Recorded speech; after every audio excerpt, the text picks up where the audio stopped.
ஓம் சைராம். நல்லது நினைப்போம், நல்லது நடக்கும். 48 நாள் தவத்தில் இன்னைக்கு நம்ம 42வது நாளில் இருக்கோம். நம்மள பல பேர் பார்த்தீங்க அப்படின்னா ஒரு சில கோவில்களுக்கு ஆத்மார்த்தமாகவே போயிட்டு வந்துடுவோம். வீடியோ பார்ப்போம். வீடியோ பார்த்து முடிச்சதுக்கப்புறம் ஏதோ நம்மளே அந்த கோவிலுக்கே நேரடியாக போயிட்டு வந்த மாதிரியே ஒரு உணர்வெல்லாம் ஏற்படும். ஒரு சில நேரத்தில் நம்ம நேரடியாக கூட ஒரு சில கோவில்களுக்கெல்லாம் கூட போவோம். அதில் கூட கிடைக்காத அந்த ஆத்ம திருப்தி நம்ம ஆத்மார்த்தமாக போயிட்டு வரும்போது கிடைக்கும் நமக்கு. இதெல்லாம் எப்படி சாத்தியம்? உண்மையாகவே கடவுள் அதுக்கு அனுமதி கொடுக்குறாரா? நமக்கு அந்த மாதிரி உணர்வு ஏன் ஏற்படுது? இது எதனால்? நம்மளோட உண்மையான பக்தி தான் காரணமா இல்லை வேற ஏதாவதா? இந்த மாதிரி பல கேள்விகள் நமக்குள்ளே இருக்கலாம். ஆனால் அது எல்லாத்தையும் தாண்டி நமக்கு அந்த ஆத்மார்த்தமான திருப்தி கிடைக்கும். இந்த திருப்தி எப்படி கிடைக்குது அப்படிங்கிறத தான் இந்த பதிவின் மூலமாக, ஒரு கதையின் மூலமாக நம்ம தெரிஞ்சுக்க போகிறோம். சித்த முனிவர் நாமதாரகன்ட்ட மேலும் என்ன நடந்தது, இன்னும் பல லீலைகளை சொல்ல ஆரம்பிக்கிறாரு. அதில் ஒரு லீலை தான் தந்துகன் அப்படிங்கிற ஒரு நெசவாளர் கானகாபுரத்தில் இருக்காரு. தந்துகன் அவரோட பேர். நெசவாளர் தொழில் செய்கிறவர் கானகாபுரத்தில் இருக்காரு. அவர் தினமும் காலையில் மடத்தை கூட்டி பெருக்கி சுத்தம் செய்கிறது, தண்ணீர் தெளிக்கிறது, கோலங்கள் போடுறது, அப்புறம் தூரத்தில் இருந்தே சுவாமியை வணங்குறது, இந்த மாதிரி வேலைகள் செய்துக்கிட்டே இருப்பார். இப்படி இருக்கும்போது ஒரு முறை சிவராத்திரிக்காக அவங்க ஊரில் இருக்கிறவங்க, அந்த கானகாபுரத்தில் இருக்கிறவங்க, அப்புறம் அந்த தந்துகன் அந்த நெசவாளரோட உறவினர்கள் எல்லாரும் ஸ்ரீ சைலத்திற்கு போகிறாங்க. எதற்காகனா சிவராத்திரிக்காக. சிவராத்திரி வரப்போகுது, அதுக்காக ஸ்ரீ சைலத்துக்கு போகிறாங்க. ஸ்ரீ சைலம் போகணும் அப்படின்னா ஒரே நாளில் போய் சேர முடியாது. அவங்களோட ஊரில் இருந்து தூரம் அதிகம். அதனால ஒரு சில நாட்கள் அவங்க பயணத்தை மேற்கொள்ளணும். முடியாதவங்கலாம் குதிரை வண்டி, மாட்டு வண்டி அந்த மாதிரிலாம் போவாங்க. அப்புறம் கொஞ்சம் எல்லாருக்கும் வண்டி கிடைக்காதுல்ல, அதனால மற்றவங்களாம் நடந்து கூட போவாங்க. அப்படி இந்த குதிரை வண்டிலையோ மாட்டு வண்டிலையோ நடந்து போனாலும் ஒரு சில நாட்கள் ஆகும். ஏன்னா தூரம் அதிகம். இவனையும் கூப்பிடுறாங்க. அவனோட சொந்தக்காரங்க எல்லாரும், நாங்கள் எல்லாரும் போகிறோம் அப்படின்னு சொல்லிட்டு அவனோட குடும்பத்தை சேர்ந்தவங்க எல்லாரும் கூப்பிடுறாங்க. ஸ்ரீ சைலத்துக்கு வா, சிவராத்திரிக்காக போகலாம் அப்படின்னு. ஆனால் இவன் மட்டும் வருவதற்கு சம்மதிக்கலை. ஸ்ரீ சைலத்தில் இருக்கிற மல்லிகா அர்ஜுனரே இங்கே குரு ரூபத்தில் இங்கே இருக்காரு. அப்படி இருக்கும்போது நான் எதுக்கு வீணா அங்கே ஸ்ரீ சைலம் போகணும்? அங்கே அந்த மல்லிகா அர்ஜுனரே இங்கே இருக்காரு. குருவாக இருக்கும்போது நான் எதுக்கு போகிறணும்? நான் வரலை அப்படின்னு சொல்லிட்டு மறுத்துறான். அங்கே இருக்கிறவங்க எல்லாரும் இவன் ஏதோ அறிவில்லாமல் பேசுகிறான், நம்ம போயிடலாம் அப்படின்னு சொல்லிட்டு அவங்க எல்லாரும் கிளம்புறாங்க. இவன் மட்டும் என்ன பண்ணுறான், இங்கே ஊர்லேயே இருந்துடுறான். எப்பொழுதும் போல் மடத்துக்கு போவது, குருவுக்கு பூஜை செய்கிறது, சேவை செய்வது, இடத்த சுத்தம் பண்ணுறது, கோலம் போடுறது, இதே மாதிரி செய்துக்கிட்டே இருக்கான். அவன் எப்போதும் தூரமாக இருந்தே சாமியை கும்பிட்டுட்டே இருப்பானா. குருவை கும்பிட்டுட்டே இருக்கும்போது சாமி என்ன பண்ணுறாரு, பக்கத்தில் கூப்பிட்டு கேட்குறாரு, உன்னோட சொந்தக்காரங்க, உன் குடும்பத்தை சேர்ந்தவங்க எல்லாரும் சிவராத்திரிக்காக ஸ்ரீ சைலத்துக்கு போயிட்டாங்க, நீ போகலையா அப்படின்னு கேட்குறாரு. அதற்கு அவன் சொல்கிறான், அவங்கெல்லாம் அறிவில்லாதவங்க, நீங்கள் இங்கே இருக்கும்போது அவங்க எதுக்கு ஒரு கல்லை பார்க்குறதுக்காக ஸ்ரீ சைலத்துக்கு போகணும்? உங்களோட பாதங்களில் இல்லாத சேத்திரமா? எல்லாமே உங்களோட பாதங்களே அடங்கியிருக்கு. அதனால நீங்களே எனக்கு போதும். உங்களை வணங்கினாலே அனைத்து தெய்வங்களும் வணங்குவதற்கு சமம் அப்படின்னு குருவை வணங்கிவிட்டு அவனோட வீட்டிற்கும் போயிடுறான். சில நாட்களுக்கு பிறகு சிவராத்திரியும் வருது. இந்த நெசவாளர் தந்துகன் என்ன பண்ணுறாரு, உண்ணாவிரதம் இருக்கணும் அப்படின்னு, சிவராத்திரி இல்லை அதனால உண்ணாவிரதம் இருக்கணும், சாப்பிடாம இருக்கணும்னு நினச்சிக்கிட்டு சங்கமத்திற்கு போய் நீராடி விட்டு ஸ்ரீ குருவை பார்க்க போகிறாரு. குருவை பார்த்து வணங்கி அவர் பக்கத்தில் உட்கார்றாரு. உட்காரும் போது சுவாமி அவனை பார்த்து கேட்குறாரு, உன்னோட உறவுக்காரங்க எல்லாரும் மல்லிகா அர்ஜுனரை பார்ப்பதற்காக ஸ்ரீ சைலம் போயிட்டாங்க, நீ மட்டும் இங்கேயே இருக்க, இதுக்கு முன்னாடி நீ எப்பயாவது ஸ்ரீ சைலம் போயிருக்கியா அப்படின்னு கேட்குறாரு. அதற்கு அவன் சொல்கிறான், உங்களோட பாதங்கள் தவிர எனக்கு வேற எதுவுமே தெரியாது, உங்கள் பாதங்களிலே தான் நான் எல்லா சேத்திரங்களையும் காண்கிறேன் என்று சொல்கிறான். அதற்கு சுவாமிகள் சந்தோஷப்பட்டு, அப்படின்னா உன்னை நான் ஸ்ரீ சைலத்துக்கு கூட்டிகிட்டு போகிறேன், நீ ஸ்ரீ சைலம் போனதே இல்லைன்னு சொன்னேன்ல, நான் உன்னை கூட்டிகிட்டு போகிறேன் அப்படின்னு சொல்லிட்டு நீ உன்னோட கண்களை மூடிக்கொண்டு என்னோட பாதத்தை பிடிச்சிக்கோ அப்படின்னு சொல்கிறாரு. சாமி என்ன சொல்கிறாரு, நீ சைலத்துக்கு போனது இல்லைங்கிற, அதனால் ஸ்ரீ சைலத்துக்கு நான் உன்னை கூட்டிகிட்டு போகிறேன், நீ உன்னோட கண்களை மூடிக்கொண்டு என்னோட பாதத்தை பிடிச்சிக்கோன்னு சந்தோஷமாக சொல்கிறாரு. இவனும் அதே மாதிரியே செய்கிறான். கண்களை மூடிக்கொண்டு குருவோட பாதத்தை பிடிச்சிக்கிறான். ஒரே நொடியில் சுவாமியும் அவனும் ஸ்ரீ சைலத்தில் உள்ள பாதாள கங்கை அருகே போகிறாங்க. அவனை கண்களை திறக்க சொல்கிறாரு. அவன் கண்ணை திறந்து பார்க்குறான். திறந்து பார்த்தா மக்கள் எல்லாம் கூட்டம் கூட்டமாக இருக்காங்க. வியந்து பார்க்குறான், என்ன மக்கள்லாம் இவ்வளோ கூட்டமாக இருக்காங்க, இதுதான் ஸ்ரீ சைலம் அப்படின்னு சுவாமி சொல்கிறாரு. தம்பி, இப்போ நம்ம ஸ்ரீ சைலத்துக்கு வந்துட்டோம், மக்கள்லாம் கூட்டமாக இருக்காங்கன்னு பார்த்து எதுவும் பயப்படாத, நம்ம இப்போ நதி சங்கமத்திலேருந்து நம்ம ஸ்ரீ சைலத்துக்கே வந்துட்டோம், இதுதான் ஸ்ரீ சைலம், நான் இங்கேயே இருக்கிறேன், நீ போயிட்டு மொட்டையை அடிச்சுட்டு அங்கே இருக்கிற மல்லிகார்ஜுனரை பார்த்து சாமியெல்லாம் கும்பிட்டுட்டு வா அப்படின்னு சொல்லி அனுப்புகிறாரு. தந்துகனும் குரு சொன்னது போலவே சந்தனம், பூ முதலிய எல்லா பூஜை பொருட்கள் எல்லாத்தையும் எடுத்துக்கிட்டு மல்லிகார்ஜுனை தரிசிப்பதற்காக சன்னிதானத்துக்கும் போகிறாரு. அந்த தந்துகன் அங்கே போகும்போது ஊர்க்காரர்கள் எல்லாரும் பார்க்குறாங்க. என்னோட சொந்தக்காரங்க ஊர்க்காரங்க ஏற்கனவே நடந்து வந்தாங்களே, அவங்க எல்லாரும் பார்க்குறாங்க.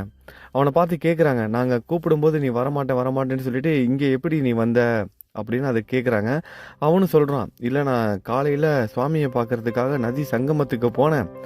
அவர் குருகிட்ட போகும்போது அவர் தான் என்னை இங்கே கூட்டிகிட்டு வந்தார். ஒரு நொடி பொழுதுல என்னை அவர் இங்கே கூட்டிகிட்டு வந்துட்டாரு அப்படின்னு சொல்கிறான். அங்கே இருக்கிறவங்க எல்லாரும் பேசிக்கிறாங்க, இவன் பொய் சொல்கிறான், அதெல்லாம் எப்படி முடியும், நம்ம நடந்து போனோம்ல, நம்ம போகும்போதே நமக்கு தெரியாமல் இவனும் பின்னாடியே நடந்து வந்திருக்கான், அதான் நடந்திருக்கு. என்னமோ இப்போ ஒரு நொடியில் குருவோட சேர்ந்து இங்கே வந்துட்டேன்னு பொய் சொல்கிறான் இவன் அப்படின்னு சொல்கிறாங்க அங்கே இருக்கவங்க எல்லாரும். அங்கே இருக்கிறவங்க பேசுகிறதெல்லாம் இவன் பொருட்படுத்தாமல் இவன் சுவாமி சொன்ன வேலையை மட்டும் செய்கிறான். அதாவது மல்லிகார்ஜுனருக்கு பூஜை செய்கிறதுக்காக போகிறான். சந்தனம், பூ இதெல்லாம் எடுத்துக்கிட்டு போகிறான். அங்கே போயிட்டு ஆலயத்திற்குள்ளேயும் நுழையிறான். சன்னிதானத்துக்குள்ளே நுழைஞ்சு பார்த்தா சுவாமி கருவறையில சிவலிங்கத்துக்கு பதிலாக குருமூர்த்தியே தென்படுறாரு. ஸ்ரீ நரசிம்ம சரஸ்வதி தான் காட்சி கொடுக்கிறாரு. அங்கே பக்தர்கள் செய்யும் எல்லா பூஜைகளையும் குருவிற்கே போய் சேருது. அபிஷேகம் செய்யறாங்க, பூ போடுறாங்க, சந்தனம் வைக்கிறாங்க, எல்லாமே குருவுக்கே பூஜை செய்யற மாதிரியே எனக்கு தெரியுது. அது அப்படியே இவனும் மல்லிகார்ஜுனருக்கு பூஜை செய்யறான். குருவுக்கே அது போய் சேருது. அவனும் ரொம்ப சந்தோஷமா பூஜையெல்லாம் முடிச்சுட்டு குரு எங்கே இருக்குன்னு சொன்னாரோ அதை இடத்த தூக்கி இவனும் போகிறான். குரு அங்கேயே வெயிட் பண்ணிட்டு இருக்காரு இவனுக்காக. குருவை பார்த்தோடனே அவனும் சொல்கிறான், சந்தோஷமாக நல்லபடியாக சாமி கும்பிட்டுட்டு வந்துட்டேன் அப்படின்னு சொல்கிறான். அவர் கேட்குறாரு, நீ இங்கேயே கொஞ்ச நேரம் இருந்துட்டு உன்னோட சொந்தக்காரங்களோட சேர்ந்து வரியா இல்லை என் கூடயே சேர்ந்து வரியா அப்படின்னு கேட்குறாரு. அதற்கு அவன் கேட்குறான், சுவாமி மல்லிகார்ஜுனர் சந்நிதியில் நான் ஒரு அதிசயத்தை பார்த்தேன், ரொம்ப ஆச்சரியமாக இருக்குது. அங்கே சிவலிங்கத்துக்கு பதிலாக நீங்கள் தான் இருந்தீங்க. பக்தர்கள் செய்யும் பூஜைகளை எல்லாத்தையும் பெற்றுக்கொண்டு இருந்தீர்கள். பக்கத்தில் இருக்கும் உங்களை தெரிந்து கொள்ளாமல் ஏன் இவங்க எல்லாரும் இவ்வளவு தூரம் ஏன் வராங்க? பக்கத்திலே நீங்கள் இருக்கும்போது உங்களை விட்டுட்டு எல்லாரும் இங்கே ஏன் வந்திருக்காங்க? இவங்களாம் அறிவில்லாமல் இருக்காங்களே அப்படின்னு குருமூர்த்தியை பார்த்து கேட்குறான். அதுக்கு குருமூர்த்தி அவன்கிட்ட சொல்கிறாரு, ஈசன் உலகமெல்லாம் ஒருவராக இருக்கிறார். ஆனால் தலத்தின் விசேஷத்தை பொறுத்து அதன் பெருமை இருக்கும். ஈசன் உலகம் முழுவதும், சிவன் உலகம் முழுவதும் இருக்காரு. ஆனா அந்தந்த ஸ்தலத்தை பொறுத்து விசேஷங்கள் மாறுபடும், அதன் பெருமையும் இருக்கும் அப்படின்னு சொல்லிட்டு அந்த ஸ்தலம் ஸ்ரீ சைலத்தோட மகிமையை பத்தி கேட்கிறான் அவன். சரி சுவாமி, ஒவ்வொரு ஸ்தலத்துக்கும் ஏற்ற மாதிரி தெய்வத்தோட சக்திகள் மாறுபடும், பெருமைகள் மாறுபடும் சொல்றீங்களா? அப்ப இந்த சேத்திரத்தோட, இந்த ஸ்ரீ சைலத்தோட மகிமையை பத்தி எனக்கு சொல்லுங்க சுவாமின்னு தந்துகன் கேட்கிறான். சுவாமிகளும் சொல்ல ஆரம்பிக்கிறாரு, தந்துகா, ஒரு மகா சிவராத்திரி அன்று சிவசேஸ்திரத்தில் எவ்வளவோ மகிமை இருக்கிறது அப்படின்னு சொல்லிட்டு ஒரு கதையை சொல்ல ஆரம்பிக்கிறாரு. முன்பு கிரதா நாட்டை விமர்சன் என்ற அரசர் ஆண்டு கொண்டு இருக்கிறார். விமர்சன், ஒரு அரசனோட பேர் விமர்சன். அவன் தீவிரமான ஒரு சிவன் பக்தனாக இருக்கிறான். அப்படி இருந்தாலும் கூட ரொம்ப கெட்ட பழக்கமும் வச்சிருக்கான். ரொம்ப கெட்ட பழக்கம் எப்படின்னா, தன்னோட உடல் சுகத்துக்காக அடிமையாகி போயிருக்கான். பெண் பித்தனாகவும் இருக்கான். ஒரு கட்டுப்பாடே இல்லாமல் வாழ்ந்துட்டு இருக்கான். எந்த ஒரு கட்டுப்பாடும் கிடையாது. தான் இஷ்டப்பட்ட மாதிரியான ஒரு வாழ்க்கை. பெண் மோகம், பெண் மீது ஆசையும் அதிகம் அவனுக்கு. ஒரு கட்டுப்பாடு இல்லாமல் வாழ்ந்துட்டு இருக்கான். அப்படி அவன் வாழ்ந்தாலும் கூட சிவனுக்கு பூஜை செய்யறதை மட்டும் நிறுத்துறதே கிடையாது. தினந்தோறும் சிவனுக்கு பூஜை செய்தே ஆகணும். அப்படி இல்லைன்னா அன்றைய நாள் அவனுக்கு முழுமை அடையாது. சிவன் மேல அப்படி ஒரு ஈடுபாடு அவனுக்கு, அப்படி ஒரு பக்தி. அந்த அரசனோட மனைவியோட பேரு குமுதவதி. அவள் இவன மாதிரி கிடையாது. ஒரு கோட்பாடோடு வாழ்பவள், ரொம்ப நல்ல குணமுடையவள். அவள் தன்னோட கணவர் தீயவராக இருந்தும் ஒருவேளை கூட தவறாம பக்தியோடு ஈசனை பூஜிப்பதை பார்த்து வியந்து போறான். இவன் என்ன இப்படி இருக்கான், ரொம்ப கெட்ட பழக்க வழக்கமா வச்சிருக்கான், ஒரு கோட்பாடே இல்லாம வாழ்ந்துகிட்டு இருக்கான். ஆனாலும் சிவனுக்கு பூஜை செய்துக்கிட்டே இருக்கான். அதனால அவன் கொஞ்சம் குழப்பம் அடைஞ்சு நேராக போயிட்டு அவனோட கணவர் அரசன்ட்டே கேட்குறான், நான் ஒன்று உங்கள்கிட்ட கேட்பேன், நீங்கள் என்னை தப்பாக நினச்சிக்கூடாது, கோபம் கொல்லக்கூடாது அப்படின்னு சொல்லிட்டு கேட்க ஆரம்பிக்கிறா. உணவிலும் நடத்தையிலும் எந்த விதமான கோட்பாடும் இல்லாமல் இருக்கும் நீங்கள் எப்படி ஈசனிடம் இப்படி ஒரு திடமான பக்தி கொண்டிருக்கிறீர்கள்னு கேட்குறான். உணவு கட்டுப்பாடும் கிடையாது, நடத்தையிலும் சரி கிடையாது. அப்படி இருந்தும் நீங்க எப்படி இப்படி ஒரு திடமான நம்பிக்கையான ஒரு பக்தியோட இருக்கீங்க அப்படின்னு கேட்குறான். அதற்கு அந்த மன்னன் சிரிச்சுக்கிட்டே சொல்றான், என்னோட பிரியமானவளே, இப்படி ஒரு கேள்வியை கேட்டிருக்க, நான் அதுக்கு உனக்கு பதில் சொல்றேன் அப்படின்னு சொல்லிட்டு சொல்றான். நான் என்னோட முற்பிறவியில ஒரு நாயா இருந்தேன். ஒரு யாதவர் வீட்டில் நாயாக பிறந்து வளர்ந்தேன் அப்படின்னு சொல்லிட்டு ஆரம்பிக்கிறான். ஒரு சிவராத்திரி அன்று என்னோட எஜமானர் வீட்டில் எல்லாரும் உண்ணாவிரதம் இருந்தாங்க. அதனால எனக்கு உணவு கிடைக்கல.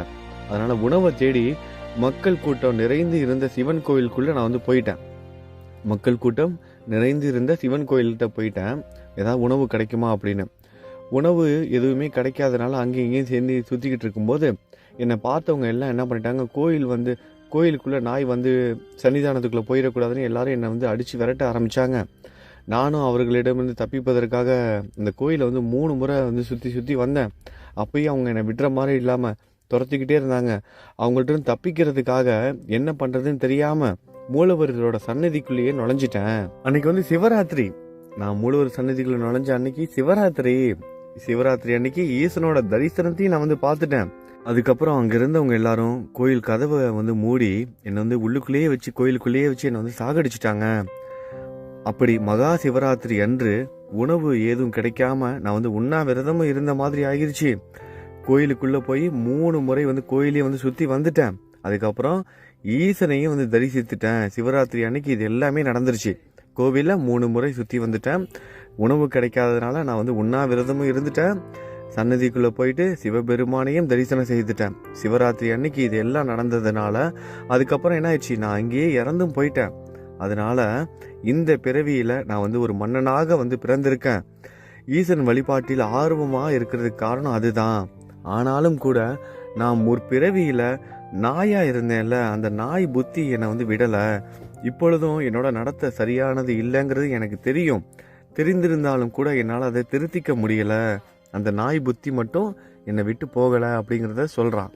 அதை கேட்ட அவனோட மனைவி குமுதவதி ஆச்சரியப்பட்டு, அந்த சிவனோட அனுகிரகத்தினாலதான் உங்களுக்கு இந்த ஞானம் கிடைச்சிருக்கு. உங்களை மாதிரியே எனக்கும் தெரிஞ்சுக்கணும்னு ஆசையா இருக்கு. என்னோட முற்பிறவியை பத்தி உங்களால சொல்ல முடியுமா அப்படின்னு சொல்லி கேட்கிறான். சிவனோட அனுகிரகத்தினாலதான் இந்த சக்தி உங்களுக்கு கிடைச்சிருக்கு. முற்காலத்தை பத்தி உங்களுக்கு தெரிஞ்சிருக்கு. என்னோட முற்பிறவியை பத்தி நான் தெரிஞ்சுக்கணும்னு ஆசையா இருக்கேன், எனக்கு சொல்ல முடியுமான்னு சொல்லி கேட்கிறா. இவனும் அதுக்கு சம்மதிச்சு இந்த அரசனும் சொல்றான் தன்னோட மனைவியோட பூர்வ ஜென்மத்தை பத்தி. இதுக்கு முன்னாடி நீ பூர்வ ஜென்மத்துல ஸ்ரீ சைலத்தில் ஒரு பெண் புறாவாக இருந்த. ஒரு நாள் ஒரு இறைச்சி துண்டை நீ என்ன பண்ண எடுத்துக்கிட்டு உன்னோட மூக்கினால் எடுத்துக்கொண்டு போயிட்டு இருக்கும்போது, பறந்துகிட்டு இருக்கும்போது ஒரு கழுகு உன்னை பார்த்து அந்த இறைச்சியை பிடுங்குவதற்காக உன்னை நோக்கி துரத்திக்கிட்டு வந்தது. அதுல இருந்து தப்பிப்பதற்காக நீ என்ன பண்ணிட்ட, கோயில் கோபுரத்தை 3 முறை நீ சுத்தி பறந்து வந்த. 3 முறை சுத்தி வந்ததுக்கு அப்புறமா அந்த கோயில் கோபுரத்து மேலேயே உக்காந்துட்ட. அப்பொழுது அந்த கழுகு உன்னை சாகடிச்சிட்டு அந்த இறைச்சி துண்டை எடுத்துட்டு போயிடுச்சு. சிவாலயத்தை 3 முறை வலம் ஆலயத்திலேயே அந்த கோயில் கோபுரத்துல உட்காந்தே நீ இறந்த.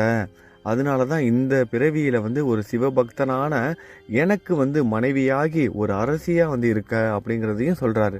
இதை கேட்ட அந்த அரசனோட மனைவி குமுதவதியும் ரொம்ப சந்தோஷப்பட்டு, இன்னிலிருந்து நானும் தவறாம சிவ பூஜையை பக்தியோட செய்வேன். தன்னோட கணவன்கிட்ட மேலும் கேட்கிறான், அடுத்த பிறவியிலையும் நடக்க இருப்பதை பத்தி உங்களுக்கு தெரியுமா, உங்களால சொல்ல முடியுமான்னு சொல்லி கேட்கிறான். தன்னோட கணவனும் அடுத்த பிறவியிலலாம் என்ன நடக்க போகுதுங்கிறத அவரோட மனைவிக்கு சொல்றாரு. சகியே, நான் சிந்து நாட்டின் அரசகுமாரனாக பிறப்பேன். அடுத்த பிறவியில நான் சிந்து நாட்டின் அரசகுமாரனாக பிறப்பேன். நீ சுருஞ்சத நாட்டின் அரசகுமாரியாக பிறந்து என்னை மணந்து கொள்வாய். பிறகு நான் அடுத்த ஜென்மத்துல சௌராஷ்டிர நாட்டின் அரச மகனாய் பிறந்து கலிங்க நாட்டின் அரச மகளாக பிறந்த உன்னை மணப்பேன். அதுக்கும் அடுத்த பிறவியில் நான் காந்தார நாட்டின் அரச குமாரனாய் பிறந்து மகத நாட்டு அரச மகளாய் பிறந்த உன்னை மணப்பேன். அதற்கும் அடுத்த பிறவியில் அவந்தி நாட்டின் அரசனாக என்னை தசார்ண அரசகுமாரியாக பிறந்து நீ என்னை மணப்பாய். அதற்கும் அடுத்த பிறவியில் அனந்தன் என்ற மன்னனாக பிறப்பேன். நீ யயாதி வம்சத்தில் பிறந்து என் ராணியாக ஆவாய். அதற்கும் அடுத்த பிறவியில் பாண்டிய நாட்டின் அரசனாக பிறப்பேன். அந்த பிறவியில் என்னோட பெயர் பத்மவர்ணன். நீ விதர்ப்ப நாட்டின் அரசவையில் சுமதியாக பிறந்து சுயம் வரத்தில் என்னை மணப்பாய்.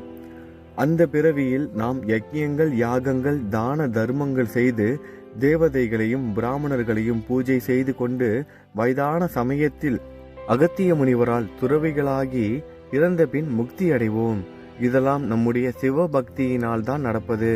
ஆகையால் நாம் ஸ்ரீ சைலம் சென்று மல்லிகா அர்ஜுனரை பூஜை செய்து வருவோம் அப்படின்னு சொல்றாரு. இந்த கதைய தந்துகனுக்கு சுவாமிகள் சொல்லிட்டு அந்த நெசவாளர் தந்துகன்ட்ட சொல்றாரு, தந்துகா, இந்த சேத்திரத்தோட மகிமையெல்லாம் பாத்தியா? அதன் மகிமையினால் ஒரு நாயும் புறாவும் அரசர்களாக பிறந்து முக்தியை பெற்றார்கள். நீ இனி சிவனை ஆராதனை செய். கந்தர்வபுரத்தில் இந்த மல்லிகா அர்ஜுனனுக்கு சமமான கல்லேஸ்வரன் இருக்கிறார். நீ அவரை ஆராதனை செய் என்றார். தந்துகனும் சுவாமிகள் சொல்றதை கேட்டுக்கிட்டு, சுவாமி நீங்க ஏன் இப்படிலாம் சொல்றீங்க? எனக்கு மல்லிகா அர்ஜுனர் இடத்துல நீங்க தான் தெரிஞ்சீங்க, நீங்க தான் தரிசனம் கொடுத்தீங்க. நான் உங்களை தான் சாமி கும்பிடுவேன் அப்படின்னு சொல்றான். எங்கும் நிறைந்தவனும் பரஞ்சோதி ரூபமாக இருக்கும் உங்களை சரணடைந்த என்னை ஏன் சிவ பூஜை செய்ய சொல்றீங்க அப்படின்னு சொல்லி கேட்குறான். குருவும் சரி சரிப்பா அப்படின்னு சொல்லிட்டு என்ன சொல்றாரு, நீ உன்னோட கண்களை மூடிக்கொண்டு என்னோட பாதத்தை பிடிச்சிக்கோ. நம்ம நதி சங்கமத்துக்கு போறோம். இது எல்லாமே ஸ்ரீ சைலத்துல இருந்தே பேசிக்கிட்டு இருக்காங்க. இப்போ அவங்களோட ஊருக்கு கானகாபுரத்தில் இருக்க நதி சங்கமத்துக்கு போகணும். சுவாமிகள் எப்படி கூட்டிட்டு வந்தாரோ அதே மாதிரி கூட்டிட்டு போறாரு. என்னோட பாதத்தை பிடிச்சிக்கோ, உன்னோட கண்களை மூடிக்கோங்கிறாரு. அவனும் அதே மாதிரி செய்யறான். எப்படி அவங்க வந்தாங்களோ அதே மாதிரி ஒரு நொடி பொழுதுல கானகாபுரத்துக்கு நதி சங்கமத்துக்கு எங்கிருந்து கிளம்புனாங்களோ அதே இடத்துக்கு சேர்ந்துட்டாங்க. இந்த நிகழ்ச்சிகள்லாம் நடந்துகிட்டு இருந்த டைம்ல கானகாபுர வாசிகள் எல்லாரும் சுவாமியை தேடுறாங்க. ஏன்னா சுவாமி கும்பிட்றதுக்காக வந்திருக்காங்க. குருவை பார்க்கணும், பூஜை செய்யணும். ஏன்னா இன்னைக்கு சிவராத்திரி அப்படின்னு அங்கே எல்லாரும் வந்திருக்காங்க. ஆனால் நதி சங்கமத்தில் குரு இல்லை. அதனால அவங்க எல்லாம் ஏமாற்றத்தோட அவங்களோட வீட்டுக்கு திரும்பி போயிட்டாங்க. சுவாமிகள் வராரு, திரும்பி வந்துட்டாங்க. சுவாமிகள் ஸ்ரீ சைலத்துக்கு போயிருந்தாரு. போனவர் திரும்பி வந்துட்டாரு. ஸ்ரீ நதி சங்கமத்துக்கு வந்தவனே அங்கே நடந்த நிகழ்ச்சிகள் எல்லாமே அவரோட சக்திக்கு தெரிய வருது. தெரிஞ்சுக்கிட்டு அவர் என்ன பண்றாரு, தந்துகனை கூப்பிட்டு, நீ ஊருக்குள்ள போயிட்டு அங்க இருக்கிற மக்கள் எல்லாரையும் அழைச்சிட்டு வா, சுவாமி இங்கே தான் இருக்காரு, குரு வந்துட்டாரு அப்படின்னு சொல்லி நீ கூட்டிட்டு வான்னு சொல்லிட்டு அனுப்பி வைக்கிறாரு. தந்துகனும் போறான். ஊர் மக்களை பார்த்து சொல்றான், சுவாமிகள் உங்க எல்லாரையும் வர சொன்னாரு. இப்போ அவர் இருக்காரா, நீங்க அவர் இல்லாதப்ப வந்துட்டு போயிட்டீங்க, ஏமாந்து போயிட்டீங்க, வேதனை அடைஞ்சிங்கன்னு கவலைப்பட்டீங்க அப்படின்னு அவர் வருத்தப்படுறாரு, உங்களை வர சொல்றாரு அப்படின்னு சொல்றான். தந்துகனை பார்த்த அந்த ஊர் மக்கள் எல்லாரும், நீ எங்க போயிட்டு வர, காலையில இருந்து ஒன்னையும் ஆளை காணும், மொட்டை வேற அடிச்சிருக்க, எங்க மொட்டை அடிச்ச, எங்க போன, என்ன ஆன அப்படின்னு சொல்லி கேட்குறாங்க. அதாவது ஊர்ல இருக்க மக்கள் எல்லாரும் போயிட்டாங்க. கோவிலுக்கு போகாத மக்கள், அதாவது ஸ்ரீ சைலத்துக்கு போகாத மக்கள் இன்னும் கொஞ்சம் பேர் ஊர்ல இருக்காங்க. அவங்க எல்லாம் கேட்குறாங்க. இவனும் தந்துகனும் என்ன பண்றான், நடந்த விஷயத்தெல்லாம் சொல்றான். சுவாமிகள் தான் என்னை கூட்டிட்டு போனாரு, நொடி பொழுதுல என்னை ஸ்ரீ சைலத்துக்கு கூட்டிட்டு வந்தாரு, அவரோட பாதத்தை பிடிச்சுக்கிட்டேன் அப்படின்னு நடந்தது எல்லாம் சொல்றான். ஆனால் அங்கே இருந்தவங்க யாரும் அதை முழுசாக நம்ப மாட்டுறாங்க. இதெல்லாம் எப்படி சாத்தியம் அப்படின்னு அவங்க நம்பாம தான் இருக்காங்க. அப்புறம் சுவாமிகளை போய் பார்த்து பூஜையெல்லாம் செய்துட்டு சாமியை கும்பிட்டுட்டு வந்துட்டாங்க. குருவை போய் பார்த்துட்டு வந்துட்டாங்க. இப்படியே நாட்கள் போகுது. கொஞ்ச நாள் ஆனதுக்கப்புறம் ஊருக்கு போனவங்க எல்லாரும் திரும்பவும் நடந்து அந்த வண்டியிலேயே, குதிரை வண்டியிலையும், மாட்டு வண்டியிலையும் சில நாட்கள் கழித்து ஊருக்குள்ளேயும் வராங்க. மல்லிகா அர்ஜுனரை பார்த்து தரிசனம் பார்த்துட்டு வந்த எல்லா மக்களும் சந்தோஷமா ஸ்ரீ குருவை பார்த்து பூஜை செய்கிறாங்க நதி சங்கமத்துக்கு போய். அப்புறம் அந்த ஸ்ரீ சைலத்துக்கு கோயிலுக்கு போயிட்டு வந்தவங்க எல்லாரும் ஊர் மக்கள்கிட்ட சொல்கிறாங்க, ஸ்ரீ சைலத்தில் தந்துகனை பார்த்தோம் நாங்கள், அவன் அங்கே தான் இருந்தான் அப்படின்னு எல்லாரும் சொல்கிறாங்க. ஆனால் அவன் இவங்க என்ன பண்ணுறாங்க, ஊரில் இருக்க மக்கள் எல்லாரும், அவன் அன்றைக்கி சொன்னான், காலையில் போயிட்டு மாலை நேரத்துலேயே அவங்க திரும்பி வந்துட்டாங்க, ஒரு நொடி பொழுதில் சுவாமி அங்கே கூட்டிகிட்டு போனார், அங்கே போய் மொட்டை அடித்தேன், சாமியெல்லாம் கும்பிட்டுட்டு அதுக்கப்புறம் நான் திரும்பி வந்துட்டேன் அப்படிங்கிறத சொன்னான். நாங்கள் நம்பலை. இவங்களும் அதான் சொல்கிறாங்க, இல்லை அவன் எங்கள் பின்னாடியே தான் நடந்து வந்தான், அப்படி தான் நாங்களும் நினச்சோம் அப்படின்னு ஊர் மக்களும் ஊரில் இருக்கிறவங்களும் அந்த கோயிலுக்கு போயிட்டு வந்தவங்களும் பேசிக்கிறாங்க. அதுக்கப்புறமா தான் எல்லாருக்கும் தெரிய வருது, ஆமாம் தந்துகன் சொல்கிறது உண்மைதான், அவன் ஒரு நொடி பொழுதில் சுவாமியை பாதத்தை பிடிச்சதுனால சாமி கூட்டிகிட்டு வந்திருக்காரு, நடந்த எல்லா விஷயத்தையும் இது உண்மைதான் அப்படிங்கிறத தெரிஞ்சுக்கிறாங்க. சுவாமியோட மகிமையை பற்றி அவங்க எல்லாருக்கும் புரிய வருது, சுவாமி எவ்வளவு சக்தி வாய்ந்தவர் அப்படின்னு. இப்படிப்பட்ட ஒரு குரு மகிமையை அமிர்தமென்று நினைத்து யார் பருகுவார்களோ அவர்கள் குருவின் கிருபையை பெறுவார்கள் என்று சித்த முனிவர் நாம தாரகன்ட்ட சொல்றாரு. இப்போ உங்க எல்லாருக்கும் புரியும் நினைக்கிறேன். ஒரு சில நேரங்களில் நமக்கு இந்த மாதிரியான உணர்வுகள் ஏற்படும்.